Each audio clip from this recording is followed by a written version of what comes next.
something from this book, The 12 Laws of the Universe. Okay. So the problem is that we are not always aware of our thinking patterns.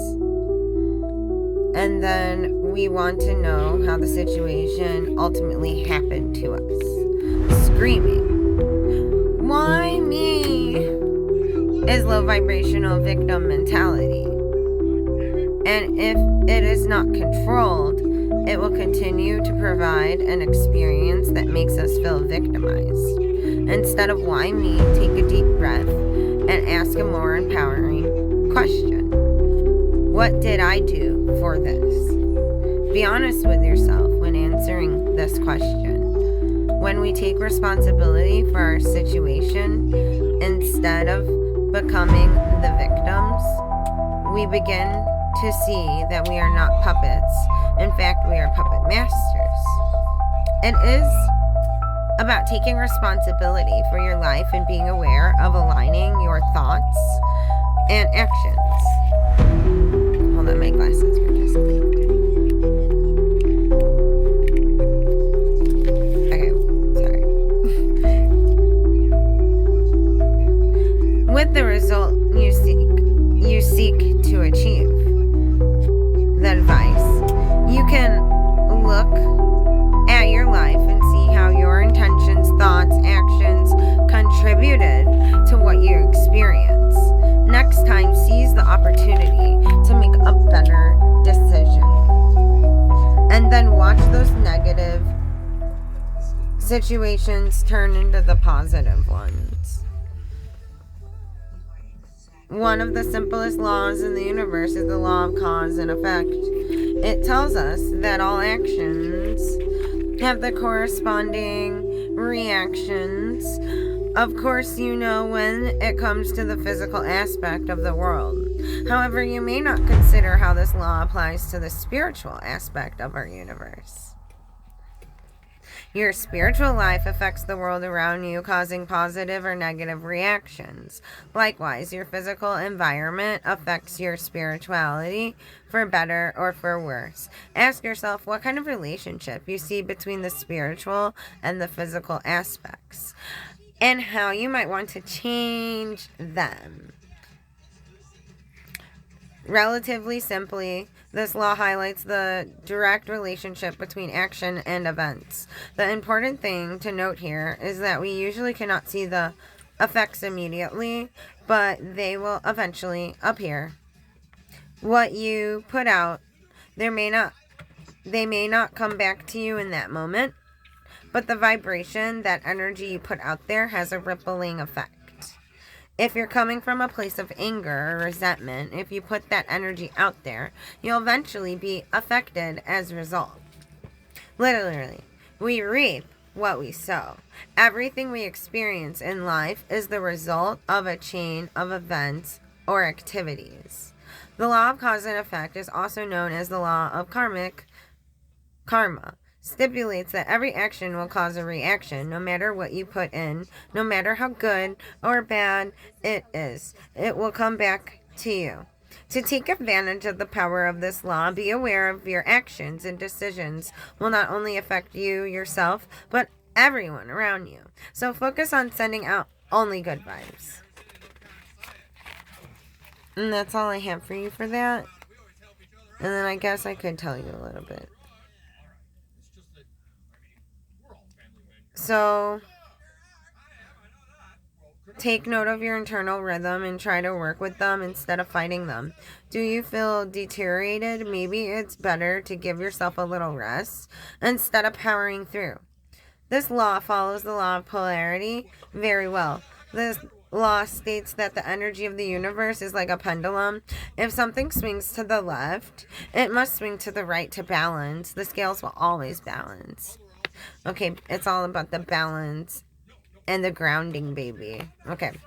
It's like a dance. Swinging, swaying, flowing. If you think about it, everything is growing or dying, okay? This comes from vibrations and rhythm. produces by cycles, phases, and develop patterns. Once you understand how to use this law to your benefit, you will master the techniques and allow flow and balance. You will understand how to rise on negative cycles, to never be overexcited or allow negative situations to penetrate your conscious mind. The key to success in... Sorry, the page was stuck. Mastering this law is to know how to maintain balance. Take a moment to think about this. How can companies thrive in a recession while others fail? Is it luck, or is it the ability to overcome negative situations and see opportunity? I'm just going to leave all of that with you. I know it was like a mouthful to digest, but I already finished this book, and I wanted to, like, give you some of it and then tell you to go get it. Also tell you to go get this book, 369. Also tell you to get the Victoria Stevens Shadow Workbook, the audio book. If you can't find the comprehension workbook, you could still get the audio book. Okay. And then this is a really great book, and it comes with this book. And this is the Law of Attraction Budget Planner. So once you get to that money and you're trying to figure out how to make it work for you, you can get this. And then it'll teach you how to use this.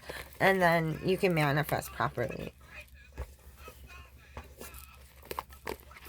Also, if you want to read people's energy without cards and stuff, this is really a beautiful thing. I was reading in it the other day to you guys. So tune into that reading too. That was really intense. I have some more messages. 1 second. And then I wanted to do a little healing work. I figured that would be great. Grade A. Yeah, everybody's asking me when I'm gonna go live. I don't know, maybe. I've been thinking about it. I love this deck, but make sure you, like, be careful with your deck, because mine's old.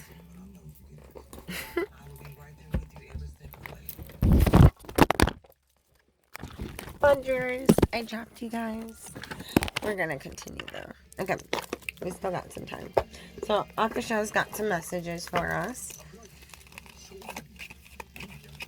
These ones are turned that way. Let's just clean it up.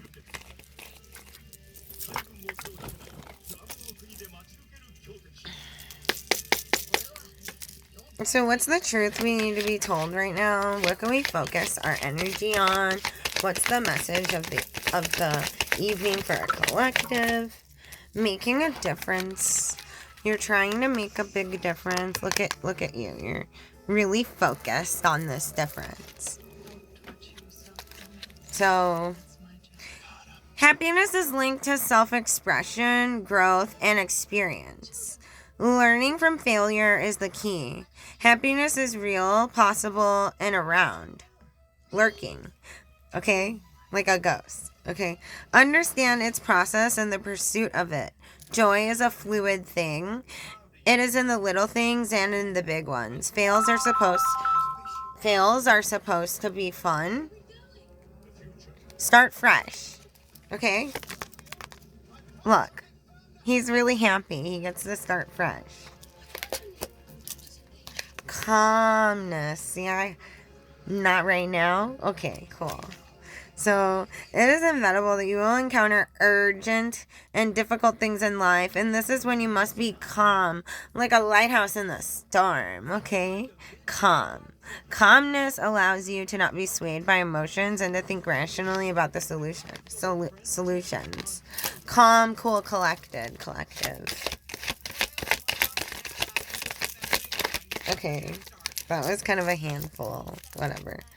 Right track. Life is like a train. It's important to find the right track. Don't blindly follow the wind. Take a moment to think about what you really want. Once you are on the right track, you will find the way forward, getting smoother and smoother. Smoother sailing, okay? Cool. It's okay. Gratitude. There's always something to be grateful for, even in the darkest of situations. Now is the time to recognize what's going well in your life and what you are thankful for. Let's just take a moment. Think about what we're thankful for. Write it down.